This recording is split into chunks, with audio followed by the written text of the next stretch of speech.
Hello, and thank you for joining us for Vermont Film Essentials. My name is David Metzger. And I'm Lincoln L. Hayes.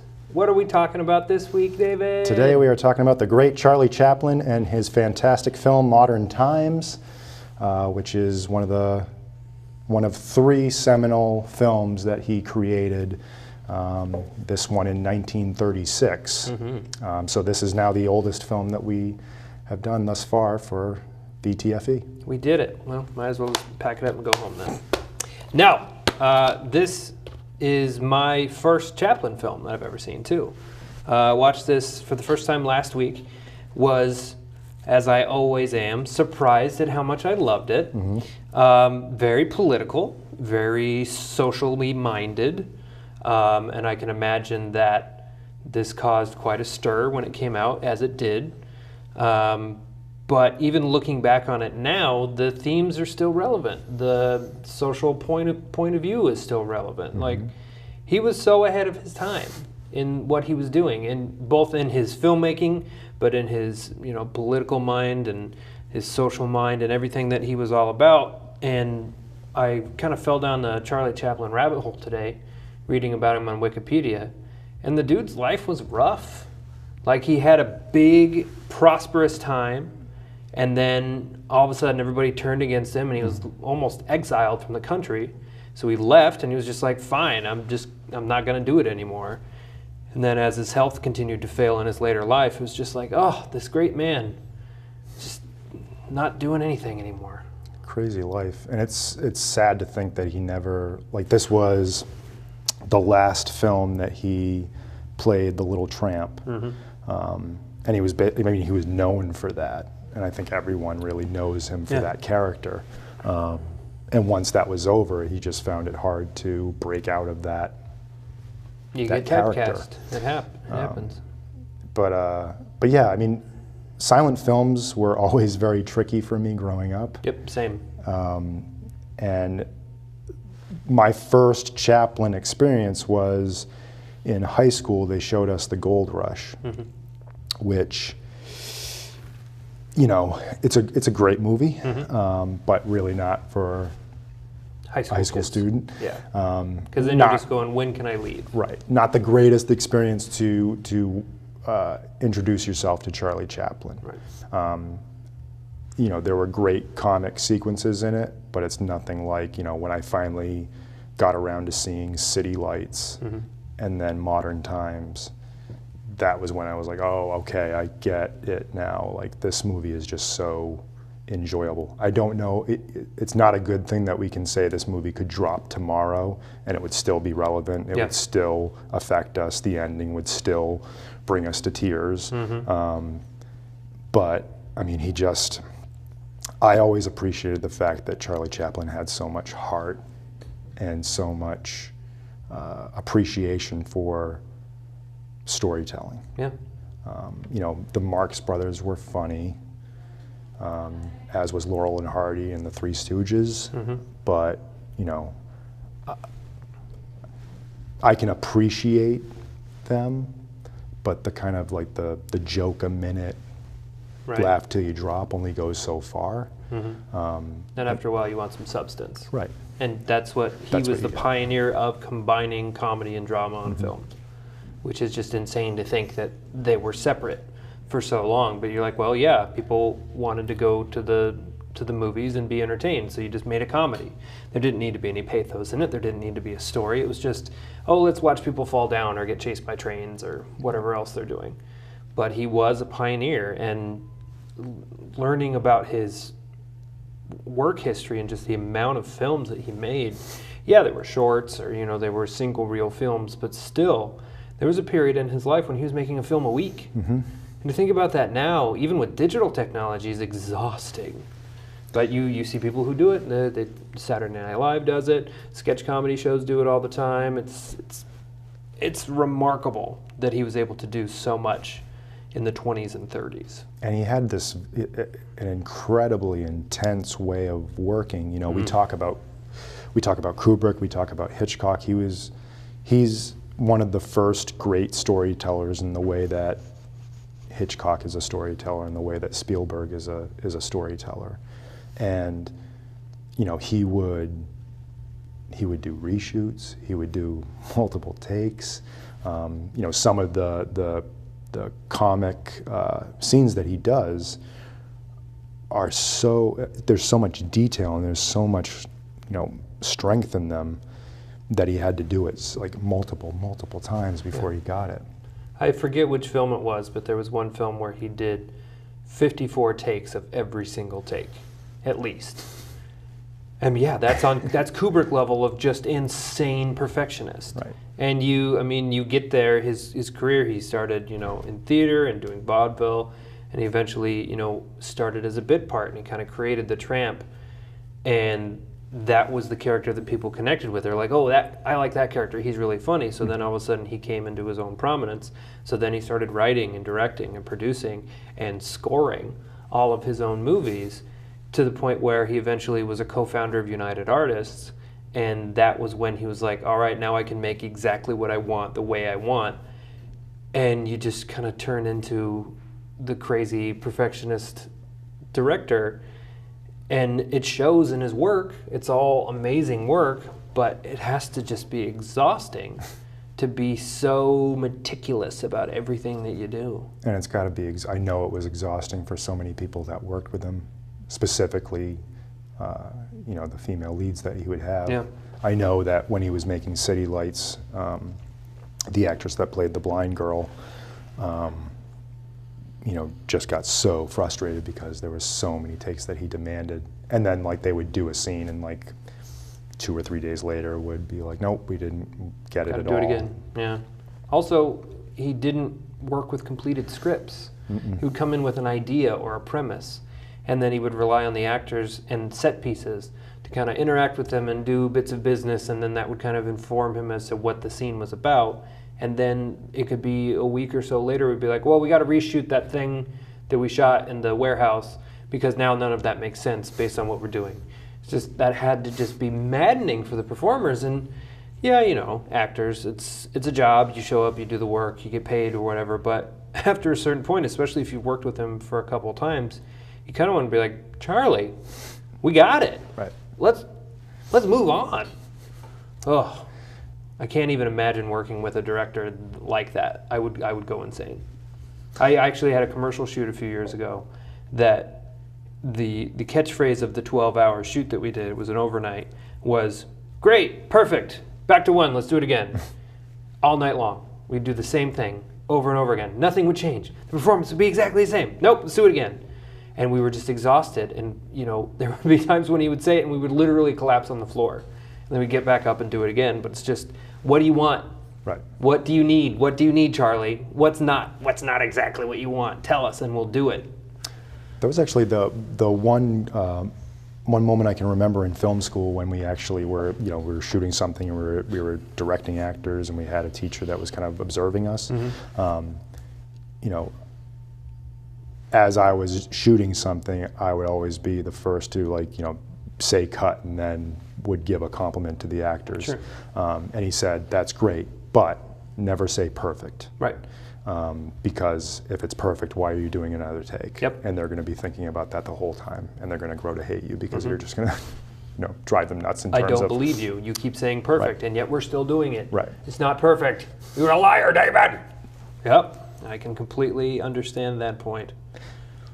The other interesting thing in regards to Modern Times is that when he was making this in 1936, you know, sound was in its infancy, but readily available, and he actually started writing it as his talkie. Yeah. But he just couldn't, you know, as he was going, it's like, I can't let go of, I love the format of the silent film so much. I may try to introduce some sound elements, Which and he did. does. Very well, in fact. To the point where I was a little bit confused when the president of the factory speaks. I was like, wait, what's happening? Right. And then I knew there was no dialogue throughout the rest of the film, and then the only time you get to hear the Tramp speak is when he sings the gibberish song, which was awesome. That was so cool to see, because, you know, you have the idea, especially since this is my first Chaplin, you have the idea in your head of what the films look like and what they're about, and you've seen clips here and there, and you know about the Tramp and things like that, but to actually see it and then to hear him, you're just like, whoa, that's Crazy Town. But tell us a little bit about Modern Times and how this came to be and kind of its ripples throughout cinema history. I just think because he's such a great storyteller, and because he doesn't just rely on, obviously he's a comic persona in the way that Woody Allen is a comic persona, Sure. in the way that a Ben Stiller is, or Albert Brooks. And he always needed that anchor of a story, and he always wanted to say something, whether it be a political satire, whether it be, social commentary.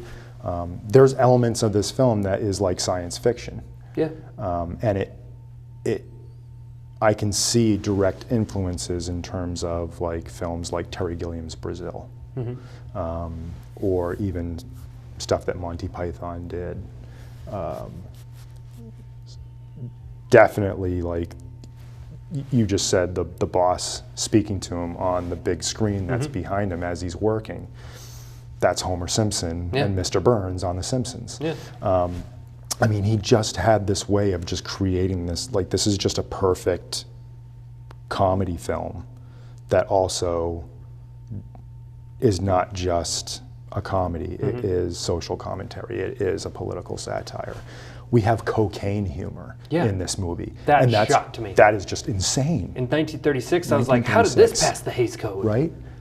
Nuts. And I don't know how he got away with that, or how, like, he did this in 1936. There's cocaine humor, and there's like 20 years before we get anything like that ever again. Yeah.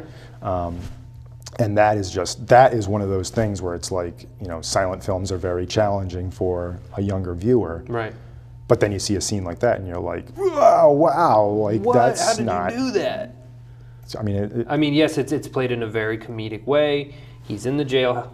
He's gotten arrested, so he's in jail, and there's rumors that somebody has smuggled contraband into the jail. So the guy sitting next to him pulls out a little packet, unscrews the top of the salt shaker, and dumps the cocaine into the salt and puts it back on the table. Then he's grabbed, and they take him away. And then Chaplin grabs the salt shaker and puts it on his food, and then proceeds to tweak out for a couple minutes. And you're just like, what? What am I watching right now? This is crazy. And that is what makes Charlie Chaplin, the storyteller that he is, but also the pioneer that he is. Yeah. Because he never settled for just a simple joke. Right. That's a joke that says something, that has an impact. And I think in that instance in particular, it's one of those, like, within the Hays Code and certain restrictions that Hollywood put on movies, it's like the bad guy always has to get his comeuppance. This always has to happen. I mean, the fact that he's cohabitating with a woman that he's not married to, also a huge deal. I don't know how they let that go by. But I think the cocaine thing works because he does it, but it's not in like an abusive way. It's like, whoa, look out. And then he's able to actually be the hero in the next scene because of the cocaine. So it's like, okay, well, it's kind of a good thing that he did it then, so that's probably fine. And he's always, as he always is, he's always the victim of it. It's not like he's pursuing it. Exactly. Just all these mishaps happen to him all the time. What do you think it is about the tramp character that connected so much with audiences and continues to? Well, for one thing, the clothes. Because at the time, and it was, his full intention in doing so, that he was like, I just grabbed these costume pieces that didn't fit and were mismatched and were just like whatever I could find, because that's where people are. They're destitute. They're going to wear a hat that doesn't fit. They're going to wear shoes that don't fit. And then by putting all of those things on together and then adding on the mustache, he could then create the walk, and then all of that informed the character, and everybody roots for the underdog. And the tramp is the ultimate underdog in every movie that he's in. And the crazy thing is, because he's so universal, you can literally put him into any story, and he's the underdog and you root for him. I mean, you could have some weird like time travel thing where he's in, the Middle Ages as the tramp, and people will just accept it and be like, yep, like let's make the tramp Doctor Who. And he could just go anywhere, and people are just like, you're just kind of funny, but I accept it. Let's go. Let's have an adventure. And it just works every time. And there's such an innocence to him. Yeah. Rooted in his child actor career. And I mean, he had a really hard life before he made it big in the movies. So he's got so much that he can pull from, and that's where the pathos comes from. It's not just, you know, three dudes running around slapping each other in the face. It's, I'm going to do something earnestly, and something unfortunately funny is going to happen to me. And the audience can sympathize with that, especially in this scene. Just the fact that he's doing the repetitive motion of tightening all those screws, but then when he walks away, he can't stop doing it because his arms are just, and then he tries to give the guy the soup, and he spills it all over him, and it's just funny, and you can connect with it. And you know, and that's funny, but also underneath it, in the subtext of that, is that he's being trained to just be a cog in the machine. In the fact that when he is out of work, when he clocks out, he's still just that cog in the machine. He just can't put it away. He can't stop it. You know, the social commentary in this thing is just very, I mean, it's spot on. It's spot on, and it still works. You know, you can still feel that way when you're at a job. Absolutely. The scene with the feeding machine, you're just watching that and you're going, this is just like the man to do this. Always be thinking about the bottom line and not the real people behind it all. And it's hysterical.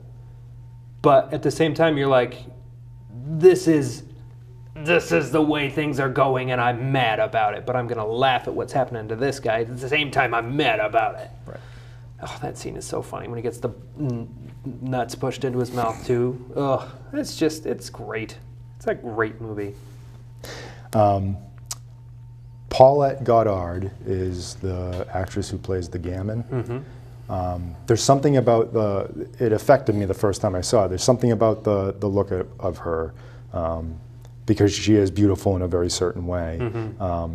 But I also appreciated the fact that, and this is kind of true in all of his films, including City Lights and The Great Dictator, that, you know, his female leads are very strong, very dignified, and, you know, of their own person, and not just a tag along to the tramp. You mentioned the Marx Brothers earlier. I mean, look at the women in the Marx Brothers. They're always damsels or comic foils. The Ellen is the character's name, is completely independent. She could function just fine without him. He just sees her, sympathizes, and wants to help. He doesn't want to fix her. He doesn't want to be her provider. He just wants to help because they're in the same position. He's like, well, why don't we just work together? And she is gorgeous. Gorgeous, strikingly beautiful. When I was watching it, I, you know, unmaximized the window on my computer and pulled up her Wikipedia and was like, wow, who is she? She's fantastic. And, you know, it's just a great opening scene. She steals, is it a banana? Yeah. She steals a bunch of bananas. A bunch of bananas, and steals that and just eating them, and, you know she has just a great, like, you know, yes, I stole your bananas and I'm going to eat it right in front of you. I love that. But the whole thing, like, and that, in terms of the storytelling, we get this great love story that unfolds, and the scene where they, you know, they've found the abandoned house and they're just, you know, honeymooning and playing it like, you know, this is, if we, different circumstances and we had the means, this is how life would be, and this is all we want. And even, you know, that is even a absolutely heartbreaking, poignant scene. That is still, you know, he never shies away from being funny and presenting it as a comic scene. But there's so much underneath it. Yeah, they're drinking tea out of tin cans because they don't have cups. But it's beautiful because it's making the best of what you have. And that's also something that he's so great with this character, is he's bringing attention to the problems of the poor, but not ever blaming them. They're not they're victims, so he's never blaming them for what's wrong with them. But he does show them as being hopeful, being positive, being resourceful, doing whatever they can to get by. And sure, sometimes they'll model themselves like a socialite and they'll drink tea out of a tin can when normally they probably wouldn't do that. But it's a special occasion, so let's be fancy, and that's what they do. And it's never like, haha, look at these poor people. It's like, oof, that's rough. And like he was smart enough and intuitive enough to know that as a storyteller, that's the people that are going to see this film are the ones that are suffering from the Great Depression. Yeah. And why just make their lives even more miserable than they already are? Yeah. Let's give them some hope and let's give them something to laugh at, but also some empathy of saying, like, I know what you're struggling with. Yeah. And I know it's dire, but there's a way to rise above that. Yeah. You can always look on the bright side. Smile. Which is, smile, exactly. Let's talk about some favorite moments in the film. We already talked about the assembly line scene that starts the film where, God, the business in that scene is just so fast and funny. He's tightening bolts and then the guys next to him are doing something with a hammer and chisel. It's not really clear. But anytime he gets interrupted, he's got to get back in there and fix it all. And it's just, there's just so much happening all the time. Right. You can't look away from one of his movies because you'll miss it. And I don't know what it is about. I'm wondering if it's just the fact that we are seeing a comic scene played out in a great big long shot, so that we see everything in it and there's no cutting. But also, like, when he's going through the machine, I'm sure it was a simple device that they created with some special effects in front of it and whatnot. But you watch it and you're like, how do they do that? Yeah, and you can obviously see the part that's in reverse. That's a very simple film trick. But I read that doing that thing, it was like, it was all like rubber and plastic and stuff, but he still got banged up doing it because it's like he goes down and then he gets pushed up and all this other stuff. And they only did it one time. He's like, that's enough. I don't need to do that anymore. And then just played it in reverse for the regurgitation of him, if you will. But who thinks of that? Who comes up with that design? And this, like you said, this is science fiction. This is the future of assembly lines and industrialism and all of that stuff. He had such a 50s vision of the future that, I mean, this is 1936, and you know that science fiction is influenced by this movie because you look at movies like Robinson Crusoe on Mars or The Man from Planet X or any of those sci-fi space movies, and that's what they look like. They're big wheels, they're big electrodes and big levers and all that other stuff that they're doing. And he pioneered video chat in 1936. Who comes up with that? And then you see it throughout, history. You see it in, Spaceballs. You see it in Simpsons, like you said. Pretty much anything where visual communication is going to look better than a phone call, they use it. And they got the idea from him. That's nuts. To think that a silent comedy star influenced so much science fiction. That's crazy town. And he was, he stands amongst filmmakers like Ernst Lubitsch and Fritz Lang, as they were doing their seminal pieces of, they were really just kind of, let's see what else we can do with this medium called film. And he could have just as easily just done, his jokes. One after the other. But he was willing to push it that far. You posted the video that goes through how he did the roller skating scene. Fascinating. Right? So I always like to think like there's nothing that, like, I know how things are done in the world of filmmaking, and I know, like, I can see through the special effects and everything. For the longest time, I had no idea that's how that happened. I had no idea. There's another one that I've seen floating around the internet too that I saw first, and I can't remember what film it is, but it's someone on top of a skyscraper. It might be another Charlie Chaplin film, in fact. but it's the scene that we're talking about is the roller skating scene in the department store, where he keeps roller skating so close to the edge of a big staircase, and you think that he's just going to fall down and kill himself. And it's trick photography. They've placed an image on a pane of glass so close to the camera that you can't see it, and it lines up perfectly with a 2x4 on the set. And then the video, look on our Facebook page, it's there, and I hope you drop it in over this conversation. But you can see when they cut away that it's just lined up just right, but it still took him like a week to film that scene because he had to get it right and he had to get it perfect. Oh my goodness, Charlie Chaplin, you're a crazy person, but a genius. Everyone who knows, like people that I know, like I showed it to Robin and I showed it to a couple people that I know have seen the movie, and all of them are just like they're watching it. They're watching like, okay, I got it, and then it does that pull back and it shows you how it, and everyone's just like, shut up, like, no way. That's the perfect response. You're just like, yeah, okay, this is what. Who has that foresight? Right. Who has that thought to be like, oh, we could just put a fake thing in front of the camera and they'll never know. And he's a genius of placing the camera.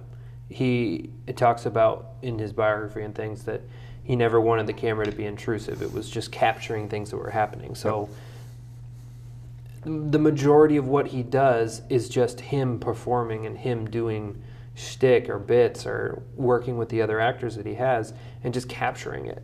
And then that's why he does so many takes of it, because if he were a more modern filmmaker, he'd be like, all right, we got the beginning of it there and we got the end of it on the reverse, so we can cut that together.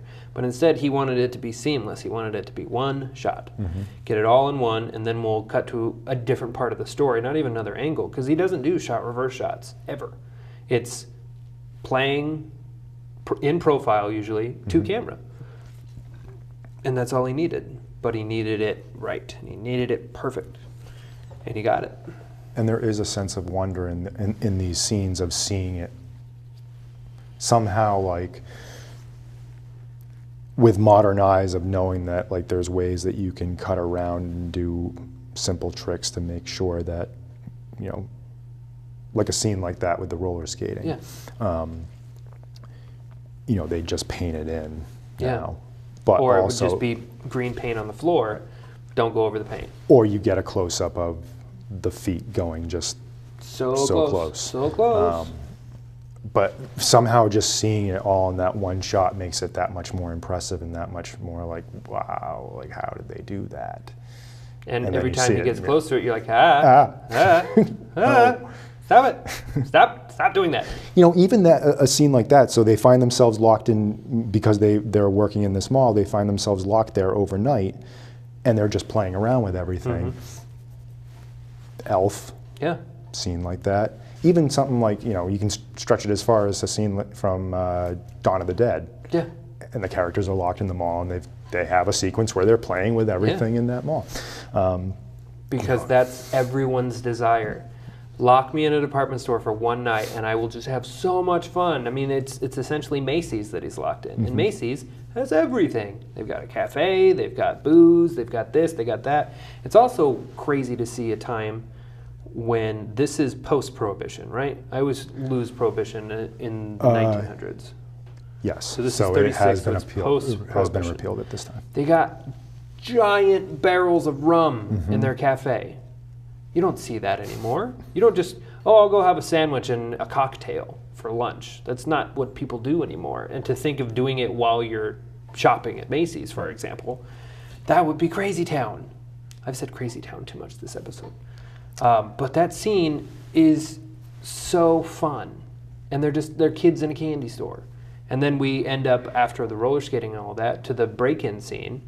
And even that has like a moral high ground ending of, it ends up being a guy that he worked with at the factory who got laid off too. And he's like, hey, we don't want to rob it. We're just hungry. So he's like, all right, well then that's for the good of mankind for me to give you food. And he does it, and it's a happy ending to a burglary of a major department store. And as an audience, we're like, yeah, give him a sandwich. Right. And the fact that he knows that's the storytelling end of it, that something from the first act is coming back into the third act and wrapping itself up. and continuing the theme that he's exploring throughout this whole film. The song, the gibberish song. Mm-hmm. So it's just such a great, she has she's stuck her nose out to get him this job. Mm-hmm. And he's struggling. Yeah. And he's like on thin ice with the boss. Yep. And then he's got this test that he's got to do. And all of a sudden he comes out with this song, and it's just so, God, it makes you feel so good when you hear it. And I always try to kind of follow along and see if I can kind of intuit what the story, because he is pantomiming miming a story throughout the song, even though he is speaking nonsense. Mm-hmm. And I never can quite get my finger on what the story is. Did you? No. Okay. I was just transfixed by the fact that he was talking. He was talking, yeah. Which I'm sure the audience were too. They were just like, oh, he's talking. The tramp is talking. That'd be crazy. So he's arrested multiple times in this movie, and this is something that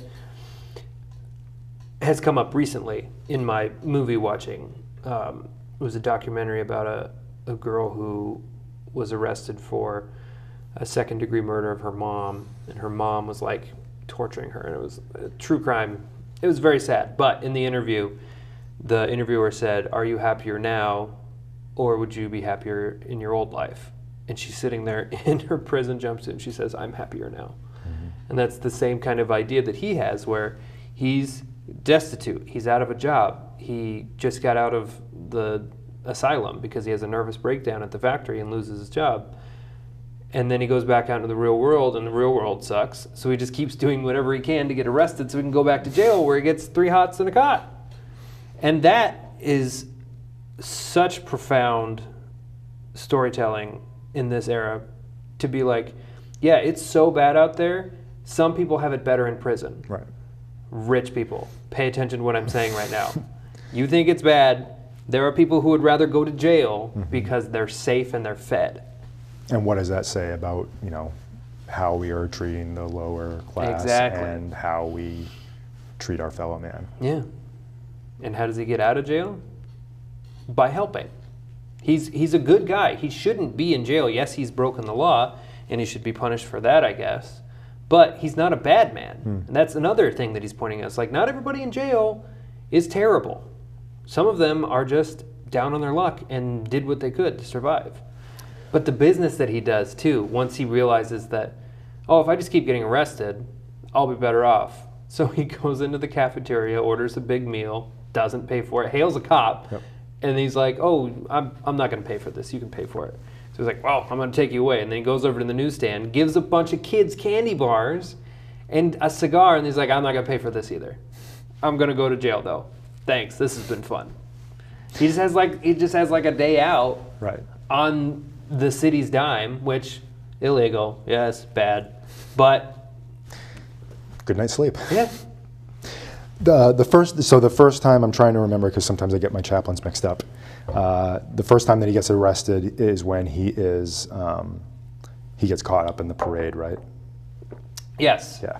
Which that scene was cut in the Austrian version because they're like, blah, blah, blah, blah, blah, blah. They also didn't love this film in Italy. Mussolini was like, there's some anti-communist, or there's some communist thinking going on in this movie, and he, was accused later on and got caught up in McCarthyism and all that other stuff. But that scene is hilarious. A flag fell off of a long plank out of the back of a truck, so he picks it up and he's like, hey, you dropped your flag. Whoops! A protest comes around the corner behind him, and it kind of engulfs him. And he's just like, what happened? And then, fighting breaks out, and he gets arrested, and they think that he's... And those are the scenes where you're just like, oh, man. Right. Just, no. And then, that keeps happening to the point where he's like, oh, I can use this to my advantage then. And that's why the tramp is such a smart character. Because, yes, this is an awful situation, you go to jail. Jail's not that bad. What if I do something else that's not as bad, but still illegal? Oh, I get to go to jail again? Ha-ha. Okay, here we go. here's the middle third of the movie now. And it's such a that's the classic comic persona in terms of the person that is always put upon and beleaguered, and you know, he's never doing anything in a very you know, he's not mean-spirited at all. Mm-mm. It's always just I'm victim to circumstance, and all this outlandish, ridiculous stuff is happening around me. Yeah. And even that, I mean, I know he wasn't the only comic persona in this time, but I think he is the only one that really affected so much humanity. Yeah. And, you know, really anyone that is doing a comedy film where you have that kind of comic persona trope, that's what they, you know, that's what you need to kind of look back at and see how he did it. Yeah. And I know that, you know, Judd Apatow always says that when he's making a comedy, the comedy is only as good as the heart and the sentiment that you are telling underneath it. Right. And that comes directly from Mr. Chaplin. Yeah. You want to talk about some of his other films? Sure. So, like I said, The Gold Rush, it's great. It's probably the one film, you know, he's really made like 4 golden masterpieces. Yeah. 5. Okay. So he made The Kid, and that is with a very small Jackie Coogan as the kid, and that is kind of, you know, very much kind of like a, you know, the tramp is forced to kind of look after this kid and take him under his wing, and it's definitely kind of like a father-son story. Right. His father was very absent in his life. Right. He spent time in workhouses twice in his life at different points. His mother was very ill. He had an awful childhood, so this is a very biographical story of his. And he turns it into this great, and it is a great lesson in terms of combining comedy and pathos, because you know, it is a film that kind of pulls at the heartstrings very much. And then, you know, The Gold Rush, like I said, it's probably the film that is the most comedy with a capital K of his films. But there's some great sequences in it. There's a whole sequence where they're stuck in an avalanche because they've gone out to the Klondikes to search for gold. Snowstorm comes, they get trapped in a cabin. So it's him and another guy. Coincidentally, The Simpsons did a homage to this in an episode where Mr. Burns and Homer are stuck in a cabin like this. But there's a scene where he eats a shoe. Yep. There's a scene where the guy that he's stuck with keeps looking at him and sees him as a chicken and wants to eat him. You know, there's the thing that I sent you today. Yep. He takes forks, sticks it in the rolls, and does the little feet dance. So that film, while probably not his most dramatic or his most meaningful film, you know, certainly has some great set pieces in it. And based loosely on the Donner Party. Right. Like, you pull something so horrible, and he's just like, this is comedy. I could make that funny. Yeah, you did. Well, like you said, like that tramp character, you know, you can put him in any situation, and it's like, you know, all right, this is a horrific tale, but if you put this tramp in there, all of a sudden it's a comedy, just by virtue of the fact that of who he is. Yeah. City Lights. One of the great final shots in cinema history is the ending of City Lights. And I'll just leave it at that, because I know eventually down the line we will get to City Lights, and you will see it. But you know, one of the great love stories that is actually real and affecting.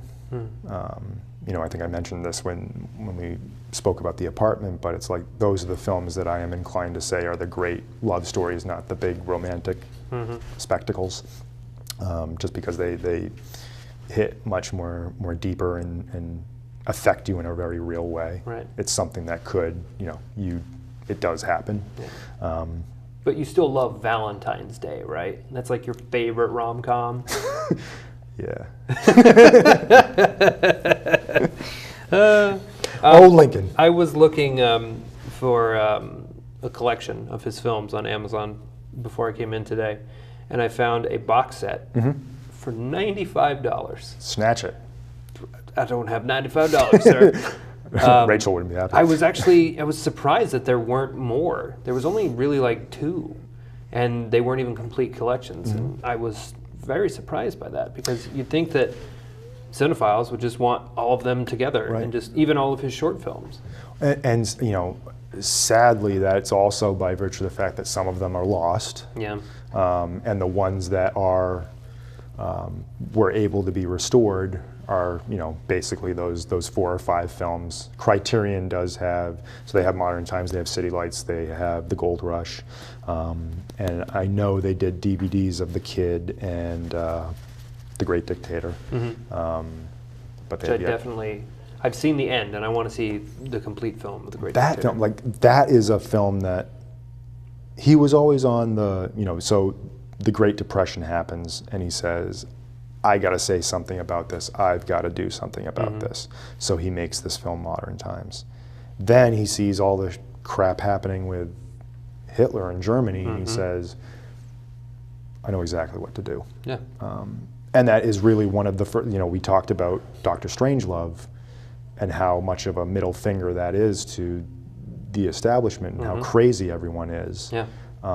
And that started with Chaplin with The Great Dictator, of saying, there's a monster that no one is paying attention to. Yeah. And if we're not careful, this is what's going to happen. And this is, I know this is a comedy, but it's real to me. Yeah. And that was actually the beginning of his decline, popularity-wise, because everybody was so put off by it. And it's that old thing of not being able to separate the artist from the role, where they're like, but you're the tramp, you can't be anything but that. And it's like, no, I'm an artist, I'm a creative person, I have other things to say, and I'm going to say them. And I feel like now The Dictator, since then, has gained popularity and notoriety, but at the time it didn't do that great. It did abroad. They were like, yeah, this is a good piece of work. But in America, they were like, right. You're not being funny right now. So a great backstory to The Great Dictator is that, and part of what kind of turned Chaplin into why he wanted to make that film was that Hitler was quoted as saying his favorite movies are King Kong and Charlie Chaplin films. And he was like, I don't want that to be true. So he made this film, and then Hitler saw it, and he was like, I don't like Chaplin anymore. So, yeah. You like my movies, huh? Well, I'm going to put you in it, and I'm going to lampoon you. How about some influences or production notes?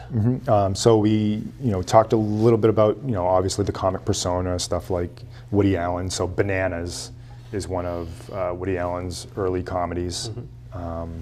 And I mean, there's a scene in that film, at the beginning of that film, when he introduces his character, where there's a new exercise machine that he's showcasing. And the thing turns against him, and it's it's supposed to be throwing balls so that he can catch them, and then throws them back, and it's hitting him in the face, and he's going all crazy, and and that's the straight out of this film. Yeah. So Albert Brooks, specifically with films like Defending Your Life and Lost in America, definitely Chaplin-esque. Peter Sellers. Yeah. I mean, Being There, of course, but also with things like Dr. Strangelove, you can definitally tell that he's... The Pink Panther. There's a good amount of slapstick in that as well. I mentioned Monty Python, Mel Brooks, Ben Stiller. One thing I'd like to say, so I always considered Punch Drunk Love to be a Chaplin film in disguise, just because he's wearing that blue suit, and that blue suit is kind of like his armor and his little tramp suit, and that he is definitely the comic persona in terms of being beleaguered and being put upon, and you know, getting caught up in these situations. The only, you know, the slight change in that is that where he is the kind of the victim of it from the jump. You know, Adam Sandler in that film does make that phone call at the beginning that leads to all of these mishaps. Yeah. So he's a little bit to blame for it. Right. Mentioned Brazil, just, you know, the social commentary and the science fiction, even the design of that film, in that it's very industrialized. You know, I definitely see its influence in this film. The artist. Yeah.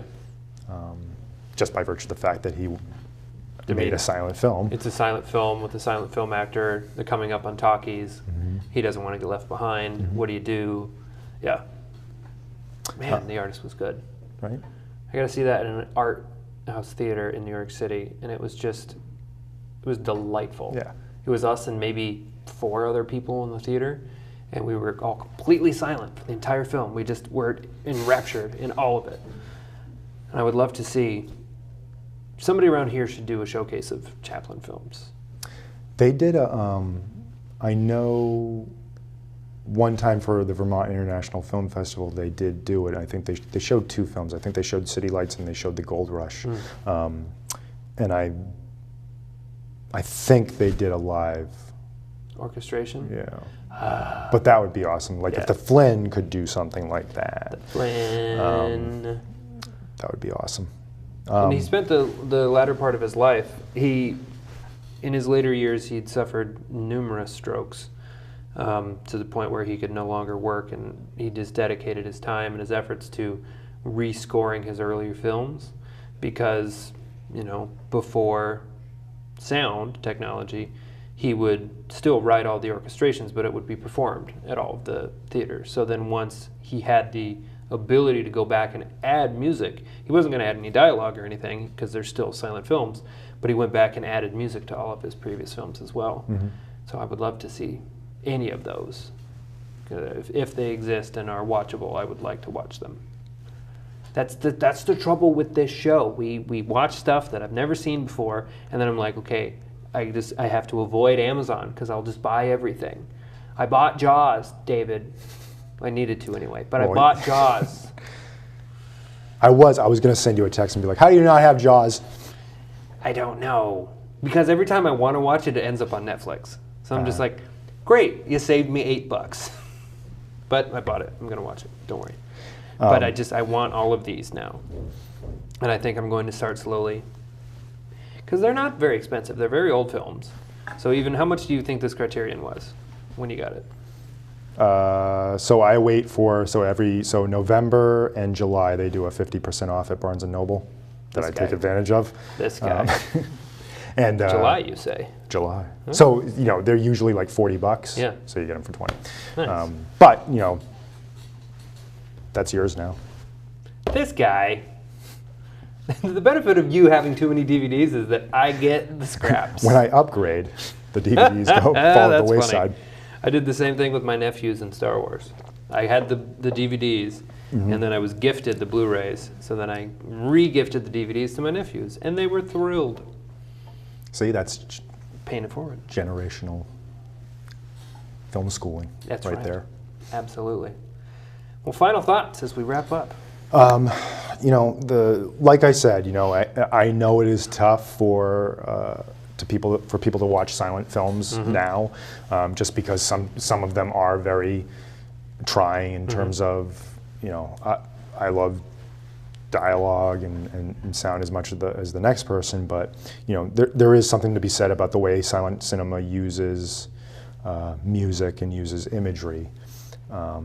And specifically with, you know, the final image of this film is a gorgeous image, and it says so much that no words could. And picture's worth 1,000 words. Picture's worth 1,000 words. And that was like, you know, that's been a very important lesson that I've been trying to learn and process as I keep making films is that, I would be more inclined to write a big monologue and a big confessional character PC dialogue scene. But now I am more inclined to just be like, what's one sentence they can say that can say the same thing, and maybe there's even a look or a image that can say that. So that's a great lesson to learn. But with silent films, Chaplin is a great place to start, and specifically City Lights and Modern Times, because those are films that are just going to blow you away because they're never boring. Yeah. And the other thing is, as he got later into his career, he started directing his actors to perform more naturally. Because you look at the early silent films, they're very melodramatic. They're very, oh no, because there's no dialogue, so they have to convey everything with big gestures. But as he went on, he was like, no, we can still tell honest stories and be truthful without talking. Right. So just do everything that you would do, just you can't say anything. Or if you do say anything, we're not going to use the dialogue. Right. And you can see that in this movie, that some of the characters are big, and especially the big guy in the first scene. But as the film goes on, the performances get smaller as the story gets more honest. And I think I'm pretty certain he did that intentionally, because he's like, I'm going to make one of my movies, but by the end of it, it's going to be something you've never seen before. So it starts big and then it gets smaller as he's getting more to the heart of what he's talking about. Right. So yes, start with this, and I'm going to pick up City Lights. There is something also to be said in terms of combining the drama and the comedy and how affecting it is. Like it's amazing to me that with this film and also with City Lights, it's like they are funny. There is no doubt in your mind that they are funny and that the jokes still work. But that they could possibly make you cry as well. Yeah, that's special to me as a filmmaker that can do that. Yeah, I remember in film school we had kind of our tight knit filmmaking club, and we were all talking one day, and this kid Nathan, Nate Beeman, said that. It's great that we're making these things and, you make people laugh and get excited, but man, if we could make somebody cry, that's what we need to do. It's true. Rachel and I were having the same conversation the other day. We were talking about, roles that we've had over the past few years and how we're both good at comedy, so making people laugh is easy. But we haven't in a long time had something that really, we had to dig deep and do something emotional with it. And it's, as an actor, that's what you want, that's what you're striving for. And it's the same thing as a filmmaker. Right. You want something that will affect people. That's why I did what Kent did, because we'd done so many comedies. I was like, I want to sink my teeth into something that's not funny. I want you to watch it and be affected by it. And that's what you're doing with Northland too. Trying. Yeah. Great.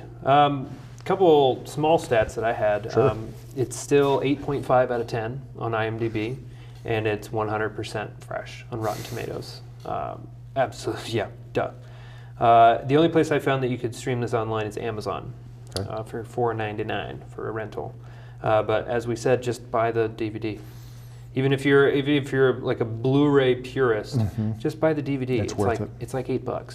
And then if you love it, upgrade to the Blu-ray, pay whatever it is, and then gift that to somebody else. And there's this guy did. The DVD has a lot of the same stuff as well, but this Blu-ray, there's a lot of great information in it. There's the scene that breaks down the song and talks about how it's gibberish and how he came up with that. There's lots of great little radio programs, and there's even a piece that talks about the music and how Chaplin, what he did to create it, how he worked with his composers and such. Untrained musicians can play the piano, the cello, and I forget, he could play 3 instruments, but he couldn't read music.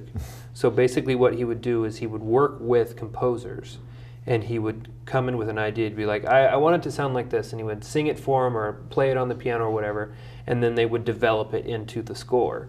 And a lot of people were critical of him, saying that, well, you shouldn't really credit yourself as the composer because the other people are doing the work. But then they would talk to those composers and say, no, he did the work, I just put the pieces together. Mm-hmm. Like, he came in and had it almost fully fleshed out, and then it was just like, I added in the drums and the woodwinds. He's one of a small group of filmmakers that are complete filmmakers, Yeah. and that they have their hands in everything. And everyone always kind of shakes their finger at a Charlie Chaplin film, but Right. it's like it is a Charlie Chaplin film. And I think those are the people that don't know what's going on. Right. They see it on face value and they see silent film, slapstick. I didn't know that he wrote, directed, produced, and scored this film. And upon reading that, I was like, okay, Yeah. well, I'm going to pay attention to this. I'm going to look at this for what it is and not just let it wash over me and say, oh, that was neat. Because holy crap in a hat, guys. Right. If you could do half of the stuff that he does in his films, in your film's going to be amazing. But if you could do everything, it would be revolutionary. There's never going to be another Charlie Chaplin. And I'm sure people have tried, and you can't do it. Yeah. So that's Modern Times. It's great. See it.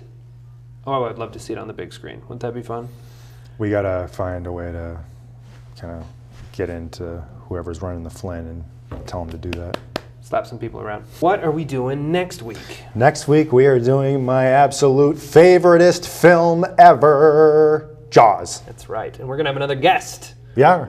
Co-host of my podcast, the What the Hell Are You Watching podcast, Tim Bridge is going to join us to talk about David's favorite film on his birthday, Yep. which will be a delight. He's already threatened that he's going to ruin our show. He's going to ruin our show. He's going to come here and We're he's nervous. so funny. He's so funny, but yeah, he's going to come in with the black and white and the suit, and he's going to ruin our show. But he's not, because it's both of our favorite films. Yeah. So, there's going to be nothing but awesome stuff to talk about with that. So if about halfway through the episode, if he just disappears, that's why.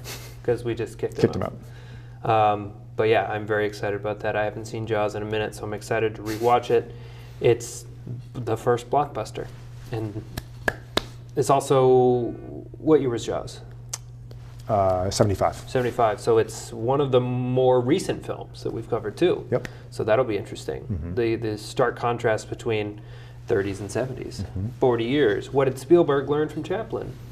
What did Spielberg learn from everybody else that we've talked about? We'll discuss that. It's going to be a great It'll be episode. great. All right, well, thank you so much for watching and for listening. Be sure to follow us on Instagram and like us on Facebook, and please interact with us. That's the best part, is hearing what you guys think about the show. So until next time, I'm Lincoln Hayes. I'm David Metzger. See you next time.